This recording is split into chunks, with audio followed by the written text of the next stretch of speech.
morning, good afternoon, good evening guys, wherever you are in this beautiful world, whenever you're watching this video, welcome to the Bitcoin family channel. For the newcomers, my name is Didi. A little bit later than normal because I had a couple of drinks. I will come to that back later in the video guys. In today's video, again, 5 amazing Bitcoin charts, a trading tip, a travel tip, live advice, talking about the news as the US government is doing something with Bitcoins that probably you all don't know yet. And yes, also answering one of the questions about tax in Australia. So, on crypto, of course. Now let's quickly jump into the charts to see what is happening to Bitcoin today, because we just closed a monthly candle. Did we close higher than the highest monthly close ever or not? Let's quickly check the charts. Bam. The first chart for today, guys, is this monthly chart. On the monthly chart, we can see that the monthly candle closed yesterday at 61,161. The previous highest close of a monthly candle was all the way there in October 2021. That one was 61,359. So yes, we came $200 short of making a monthly highest close ever. This chart, by the way, I've been sharing this chart now like for years with you guys. I'm going to zoom out, show you the full chart. Please look at this chart. Please look at all the text. Please look at all the numbers. I've been preparing you for all these runs already from the beginning, because we are copying all those bull markets that you saw before. So all these numbers will be in line. The top of the bull market will be 17 months to 18 months after the halving. Check the chart, check all the data. It's one of the most important charts I've ever made, and you can see by now that yes, it's completely correct. This chart, we can see the Bitcoin return of investment per cycle. The first cycle was a 57,000% profit. The second cycle, 53,000% profit. The third cycle was 11,000% profit. That's 2017 cycle. And then the fourth cycle was 2,000% profit. That's the last cycle. At the moment, we are at 293% profit. The profits that you see also on the charts is the profits at the bear market, so that 4,000%, 8,000%, 1,700%, 395%. We will see at the end where we will end up, but I believe that we can still easily double from here, so all the way up to 600%, which would put Bitcoin at 120K, guys. Of course, it can go higher and higher and higher, but I prefer to be a little bit more bearish. 120K is a very beautiful target for me. Also, if you look at the diminishing returns of each cycle, it would be in line with all those previous cycles. A little bit less profits. So let's go for 120K. Let's go for 121K. Beautiful number, 21. Then we have this chart. You can here see how the Bitcoin drawdowns happened and how we bounced back out of these drawdowns. The white line is the current line, the blue and the red line are the previous cycles. So we can see that the bear markets were more deep in the 2 previous cycles and took longer to crawl out. This was a less deep bear market, and it's taking less time to crawl out. We are already out of that market before the halving. Normally it will take to after the halving. That's another 2 months. So yes, we are front running the market at the moment. That's all because of that shitload of liquidity that's coming in from those spot ETFs. Beautiful chart. Then we have this one. If you zoom out, we can see exactly where we are. The Bitcoin cycle bottom to the top. We are just before the halving. Yes, we had a beautiful pump, but we will have an even bigger pump after the halving. We will go to that 100K price. We will go maybe even above 100K. If we look at this chart and end up a little bit lower than the red line, first blue, then red, then white, we could end up beautifully at that 120K level that I just told you. Amazing chart. Then we have the realized price index. On the realized price index, you see the white dotted line, that's the current one, and the red dotted line, that's the cycle 3 line. We can see if we would follow the red dotted line, that we would arrive somewhere around 96,000 US dollar.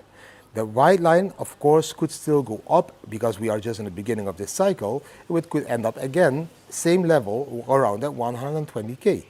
But you can see the difference between the previous cycle that we had a dip before the halving, that was I think the COVID crash, and the pump that we have now because of the liquidity of the spot ETF. That's a huge difference. Let's see how we continue after the halving. But the realized price will make new all-time highs during this halving. Also the realized cap, also that's a complete market cap in the realized price index, will make new all-time highs. I hope you really enjoyed those charts, guys. Yes, as we can see, of course, the close of that monthly candle was not the highest one. The highest one was 61,300 something US dollar, and we closed yesterday at 61,100 US dollars. So it's $200 short of the highest monthly candle close ever. But that's still very bullish. We didn't even see the halving happening. The FOMO of the retail has not stepped in yet. At least, I don't know how it is with your direct messages, but my box is completely exploding at the moment with all those people asking me questions about Bitcoin, if they should buy now, like even my aunts, my uncles, all those people that normally you don't have any questions from about Bitcoin, they start to ask. So the retail starts to slowly FOMO in. So that's why now, if you want to ask me questions on Instagram, for example, yeah, you need to pay $5 a month, and then yes, you come into a special VIP group where you can ask all the questions. I will respond to them, because else I don't have a life anymore. My DMs are exploding. So I need to filter the serious people from the less serious people. So the serious people, they can afford 2 cups of coffee on Instagram every month to ask me the questions. So go there and become an exclusive VIP. You can see here how you do it, guys. But the charts are telling us every time the same and the same and the same. Zoom out. Look at the bigger picture. The halving still needs to take place. The bull market top will probably be there in 2025. So yes, it's still a beautiful moment that if we dip, to buy that dip. And we can see after this huge run that there is always a pullback. Is it pullback only 5% or maybe 10%? We don't know yet. But the retracement will always be there, and it's always a healthy moment to dollar cost average a little bit more into Bitcoin. Just be all in as soon as possible before the halving. That's my best tip I have been giving you guys all the year round. I've been telling you, go all in, go all in, go all in. Dollar cost average. And now, bam, we are there already at 60K. And before we know it, bam, we will be there at 70K. And before we know it, we will be bam, we will be there at 80K. Don't miss out on these profits because you're doubting or waiting for a too big dip. That huge dip to 40K, I don't see that happening anymore. Maybe back to 50K. But even that is a risk at the moment with all that bullishness and the market drying up. No Bitcoins being available. Spot ETFs buying, governments buying, like banks starting to buy. There is not enough Bitcoin and not enough supply to come up to that demand. The demand is insane. The supply is just not there. So that can only lead to an increase of the price. Now, let's jump into the trading tip. The trading tip for today, guys, is about safety. If you want to store your cryptocurrency safe, you always use a self-custodial hardware wallet. Now, I am testing all of these wallets all of the time. Now I'm testing the Keystone hardware wallet. I really enjoy this wallet. It's a really beautiful user interface, very simple. It has a huge screen. It almost has the experience of a wallet on your iPhone, but now in a hardware wallet. You can connect it to all your wallets, to MetaMask, to OKX, all these wallets can be integrated in this hardware wallet. It has a color screen, it has a camera on it to scan QR codes. It is a really safe wallet, and it has 3 security chips built in one, anti-tampering, all the things that you would expect from a hardware wallet is built into this Keystone wallet. For your Bitcoins, for your Ethereum, for all your other cryptocurrencies. I really like it. I've been always using the Ledger and the Bitbox, who were my 2 favorite wallets till now. But this one is going to be on my list as number 3, maybe even as number 1 at the moment. Because the user interface is really simple. So it's very simple to use for all people out there. For example, with the Ledger, with the small buttons, or the Bitbox, also with the pressure buttons, completely different experience than this Keystone one. This one is the same experience as you have on an iPhone. It's the first hardware wallet that has given me the same experience I have with a normal software wallet on an iPhone, but it's a hardware wallet. Beautiful wallet, Keystone. There is a link down below. If you use that link, you will get a discount. A special link, of course, for you guys. Yes, I know I'm shilling the link, but I'm really using this wallet because I just really love the simplicity of it. This is making storing Bitcoin in a simple, safe way, easy and accessible for all people out there. I know it's a little bit difficult with the Ledger, I know it's a little bit difficult with the Trezor, and I know it's a little bit difficult with the Bitbox, but this wallet, Keystone, makes it very simple for everyone. That was the trading tip for today. Always store your cryptocurrency safely on your self-custodial hardware wallet, like Ledger, like Bitbox, or for example now the Keystone. Good wallets. The travel tip for today is a travel tip that I still need to start to integrate in my life as well.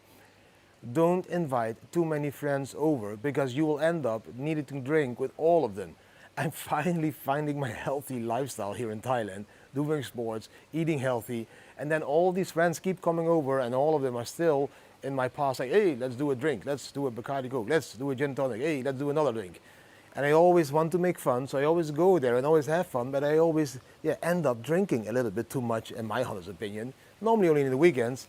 Yesterday, for a special friend from the Netherlands, I made an exception, but normally I only do drinks nowadays in the weekend, guys. But that's also why my video is a little bit later. So, travel tip for the day, very simple. Don't invite all your friends to your place, because you will end up drinking and breaking your cycle of making and performing every morning and creating beautiful content for all your followers out there. Yes, sometimes I have these hard mornings as well. I need to get up because I want to create this content. But you know what I expect back for that?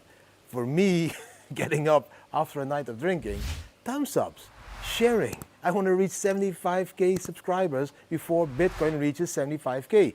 And it's going to happen very soon. So you need to be quick. Come on, share this with all your friends. At least tell one of your family members or friends or colleagues today about the Bitcoin Family channel and let them subscribe to that channel. Now, that was the travel tip for today. Maybe not that handy for all of you, but yeah, it is handy for me, so I need to teach it myself as well. Let's jump into the next part. The question from today is all over from down under in Australia, because there's a question about paying tax on crypto in Australia. So, first of all, I am not a tax expert. I'm an expert in avoid paying tax. That's something completely else. But in Australia, I know the rule is that everything that you earn above 180,000 US dollar in crypto, you need to pay 45% in tax. So for every dollar you earn more than 180K, you pay 45 cents to the government or to the tax company in Australia. So the question is now, how can you avoid paying that? Yeah, that's illegal. You can't avoid paying tax. But if it is up to me, I don't think that the government even should know that you hold Bitcoins. So the solution is completely in the beginning. The moment you start to buy Bitcoin, don't buy them with your bank account. Please withdraw the money from your bank account into Australian dollars, which is still physical cash, and buy them peer-to-peer with that cash. That's the best solution that you can do, because then the governments and the banks don't know what you did with that money. Because if you take the money out of an ATM, you could also spend it on drinks or drugs or surfing or food or whatever, you know. They don't know you bought Bitcoin with it. So that's the easiest way to avoid paying too many tax on your cryptocurrencies, is by not showing the government and the tax company that you bought it with your bank account. Now let's say you did buy with your bank account. So now there is KYC, people know, hey, this person bought so many Bitcoins on this exchange. I think then the wisest thing you can do is use, for example, a wallet like Wasabi, like Samurai, or like Sparrow Wallet. These three wallets have CoinJoin built in, which means you can mix up your coins so they get a little bit less transparent for all those people out there that are tracking your Bitcoin wallet or Ethereum wallet addresses. So that's what they call CoinJoin, which is mixing your Bitcoins into multiple wallets back into another wallet that nobody knows that you own. So then at least they can't see anymore that it's your Bitcoins, because they will be mixed. And when they are mixed, you can always tell them, no, yeah, I was trading with them, but I lost, you know, I didn't make any profits. And then they will, of course, require, if it's like legal issues, but you need to show us your trading results from that exchange or from this exchange. And then you tell them, this is such a strange word. I was trading them on Bitforex. I was trading them on FTX. I was trading them on all those exchanges that now just went bankrupt and they just disappeared from the market. They stole all my Bitcoins that I still had there. And then that government in Australia probably will be, oh, yeah, prove it. And then you're like, how can I prove it? The website is not anymore there. There is no account anymore there. So just make something up. I don't know. Make something up. You had a boating accident. Make something up. You donated something to a foundation. Or I gave them all to Didi because he's making so many beautiful YouTube videos every day. And I know I'm joking around a little bit, and it's maybe not the official way to avoid paying tax in Australia. But I think the only way is by buying your Bitcoins with cash, peer-to-peer. And there is still possibility. There's a lot of groups and forums and Telegram groups and Facebook groups out there where you can find other people that are selling and buying Bitcoins offline as well. Just connect to the Bitcoin community. There will always be a possibility. And if you bought them with a bank, you can also, of course, sell them back to the bank and then take that cash out. But the problem you have then is that that bank will see, hey, shit, He bought for 10K, he's depositing 100K. Whoa, he has 90K profit. Ooh, of that 90K, we need to have 30%, so 30K comes here to the government because we want to have all your profits. So I wouldn't do that. I wouldn't sell it back to the bank. I would just send it to a different wallet, use a CoinJoin or a Mixer, mix it all up to another wallet, and then just make up a very valid story. That you got stuck in trades, that you lost trades, and that the exchange, went bankrupt, something like that. Anyone in Australia has better tips than this, please let them know down below in the comment, because I'm really anxious to hear all your ideas on how you intend or try to avoid paying tax on your cryptocurrencies in your country. If you want to do it the most legal way in Australia, hold them for at least 12 months. At least you get a 50% discount then on your tax. But yeah, it always hurts to pay tax. Let's jump into the next part. The news for today is that the United States of America is moving $922 million worth of Bitcoin that they seized from the Bitfinex hack in 2016. It's two wallets, you can see it on this image over here, and they are moving around that $922 million worth of Bitcoin.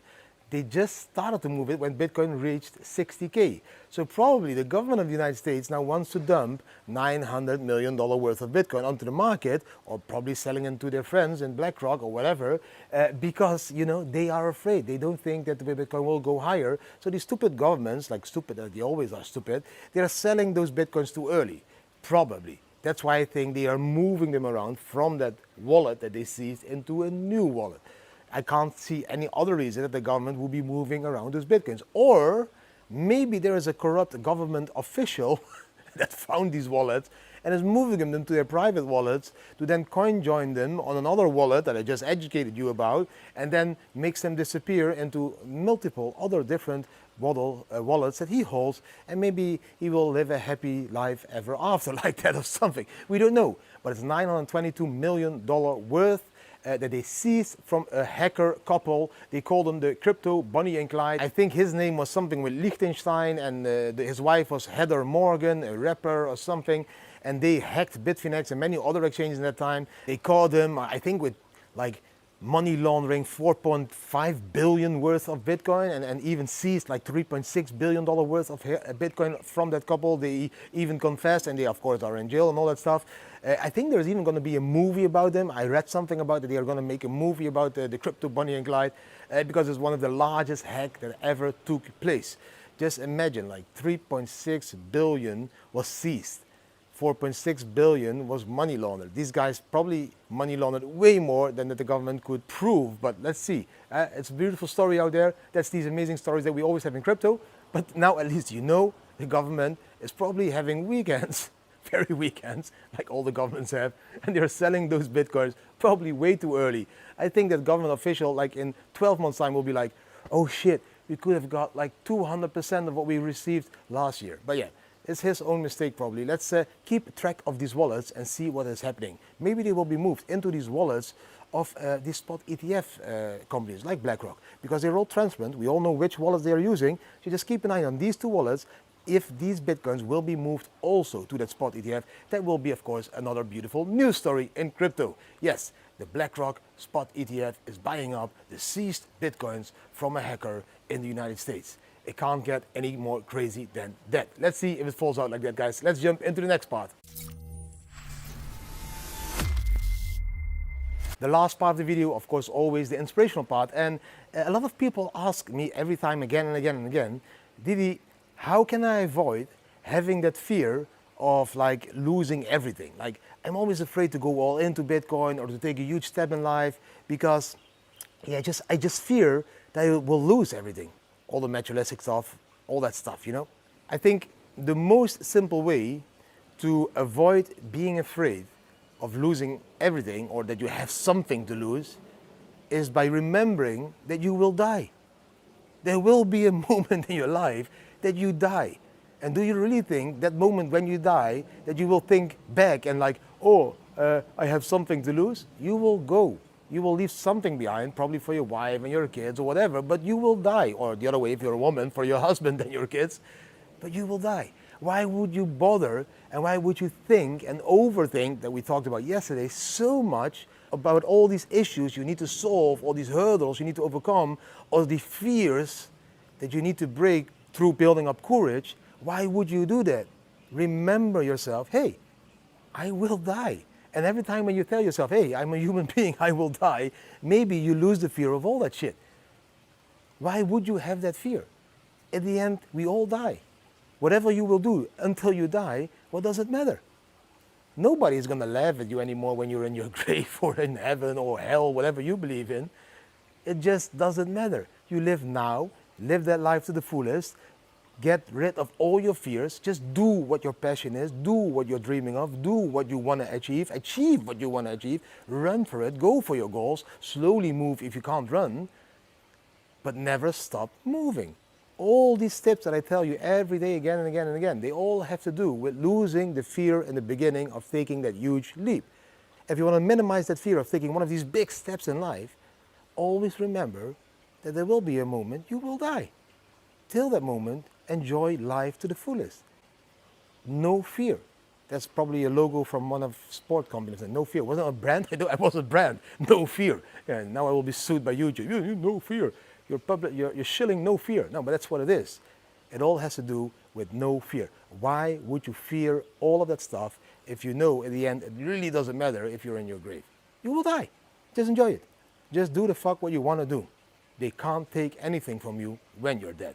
Because understand that losing time, that is the most valuable asset that you can lose. And you will lose time at the end, because if you died, time is gone. There will be no new time if you're dead. So you need to be afraid of losing that time. Not afraid of all the things that you think you can't do or achieve, or you're afraid of whatever it is. Lose that fear and build up fear that you're running out of time. Because you will realize, hey, time is not like unlimited. There is a limit, and nobody knows what that limit is. But that you will be running out of time. So have fear of you running out of time.